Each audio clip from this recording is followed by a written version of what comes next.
تو یہاں میرے ساتھ وہ تو خام منڈی فیض آباد گئے تھے، وہاں پہ انہوں نے کسی کی فاتحہ کرنی تھی، ان کے کسی دوست کی فوتگی ہو گئی تھی، تو راستے میں جو بھی کوئی سائیکل والا گزرتا تھوڑا بہت ادھر ادھر ہوتا ہمارے لیے تھوڑی سی پریشانی کا باعث بنتا، تو یہ کہتے سوردا پت دیکھ کدھر جا رہا ہے سوردا پت، اور تینوں دیکھتا نہیں، اس طرح کی باتیں کرتے تھے۔ تو وہاں سے جب انہوں نے مجھے اسٹیشن سے لیا، یہ بھی بتا دوں کہ راولپنڈی اسٹیشن پر میں نہیں گیا تھا، انہوں نے کہا کہ وہاں پہ رش ہوتا ہے تو مجھے چکلالہ اسٹیشن پہ اتر جانا چاہیے، میں چکلالہ اسٹیشن پر اترا تھا، تو چکلالہ اسٹیشن سے میجر صاحب نے مجھے ساتھ لیا، تو میجر صاحب کی گاڑی بھی زور لگا رہی تھی، میجر صاحب کہتے ہیں کہ میں اے سی نہیں چلاتا، جتنی بھی گرمی ہو جائے میری یہ روٹین بن گئی ہے تو میں اے سی گاڑی کا نہیں چلاتا۔ بہرحال میجر صاحب کے پاس جو گاڑی تھی اس کو کہا جا سکتا ہے کہ کھڑکی ہوئی گاڑی تھی، لیکن ان کے گھر میں فارچونر بھی کھڑی تھی، ایک اور گاڑی بھی کھڑی ہوئی تھی، وہ کہتے ہیں کہ مجھے یہی گاڑی پسند ہے، میں اس کو A1 کر کے رکھتا ہوں۔ تو راستے میں میجر صاحب کی گاڑی کا زور لگ رہا تھا اور میجر صاحب کا بھی زور شاید لگ رہا ہو، لیکن ساتھ ساتھ باتیں بھی کر رہے تھے اور میرا ان سے بھی زیادہ زور لگ رہا تھا۔ وہ کیوں زور لگ رہا تھا؟ کیونکہ جو ان کے کانوں میں لگنے والی ٹوٹی ہوتی ہے، ہیئرنگ ایڈ ہوتی ہے، وہ انہوں نے نہیں لگائی ہوئی تھی، گھر بھول گئے تھے یا انہوں نے خود ہی نہیں لگائی تھی۔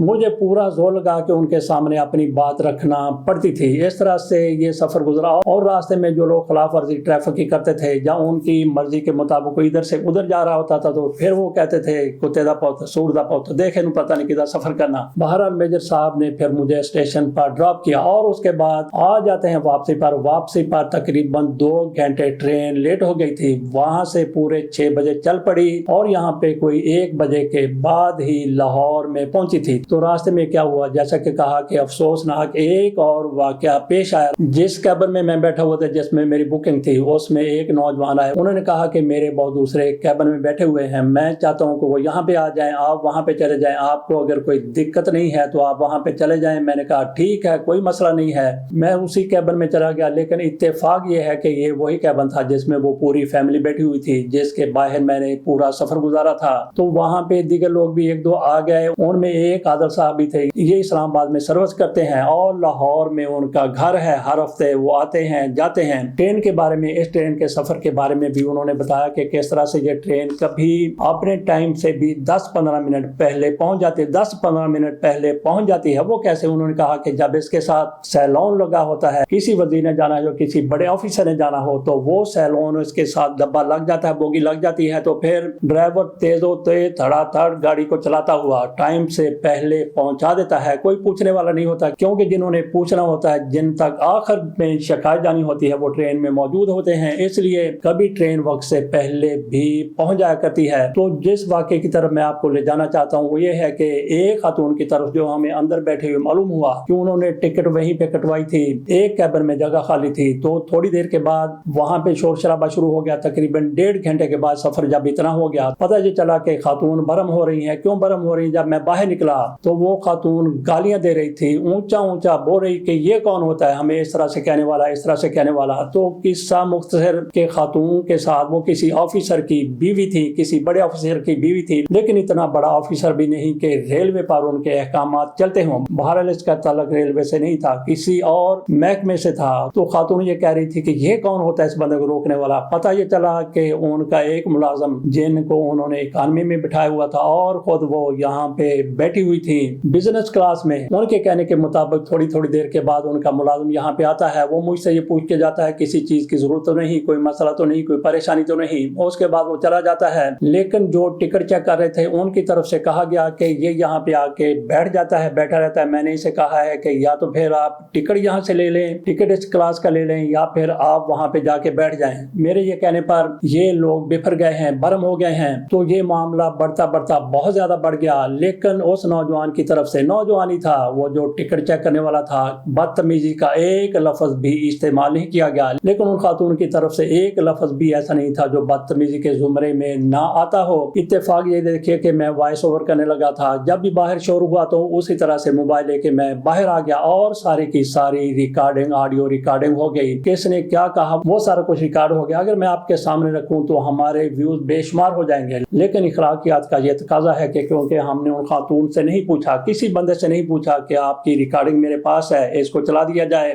اس لیے اس چیز کو دیکھتے ہوئے ہم اس کو نہیں چلا رہے اور نہ ہی چلائیں گے۔ ان خاتون کی طرف سے بڑی بدتمیزی کی گئی، لیکن ان صاحب کی طرف سے ان کو دھیمے انداز میں جواب دیا گیا۔ وہاں پہ پولیس والا بھی آ گیا، اس نے کہا کہ آپ کے ساتھ جو شخص ہے وہ یہاں پہ آئے، پتہ کر کے چلا جائے، اگر بیٹھنا چاہے تو بیٹھ بھی جائے۔ لیکن ان ٹکٹ چیکر صاحب کی طرف سے کہا گیا کہ اتھارٹی وہ نہیں ہے، اتھارٹی میں ہوں، اور ہوگا وہی کہ اگر اس بندے نے یہاں پہ بیٹھنا ہے تو پھر اس کو ٹکٹ کٹوانا پڑے گا، پیسے دینے پڑیں گے، ادروائز یہ اپنی کلاس میں جا کے بیٹھے۔ تو یہ معاملہ کافی بڑھتا ہوا نظر آ رہا تھا۔ اس کے بعد سارے کرو کری چلے گئے، ہم بھی اپنے کیبن میں آ کے بیٹھ گئے۔ جب ہم اترنے لگے تو میں نے خاتون کو پوچھا، وہ اپنے کیبن میں اپنی چیزیں سمیٹ رہی تھی، ہم ٹرین سے اتر رہے تھے۔ میں نے کہا بیٹا اس معاملے کا کیا ہوا؟ انہوں نے کہا کہ انہوں نے مجھ سے معافی مانگ لی، اس لیے معاملہ رفع دفع ہو گیا ہے۔ اگر معاملہ آگے بڑھتا تو آپ کے سامنے ان صاحب کا نام بھی رکھ دیتے جو ٹکٹ چیکر تھے، ٹی ٹی ان کو کہتے ہیں یا جو بھی ہے، لیکن معاملہ چونکہ اب ختم ہو چکا ہے، ان کے مابین یوں سمجھ لے کہ کمپرومائز ہو گیا ہے، اس لیے ہم کسی ایک کا نام بھی سامنے نہیں رکھتے۔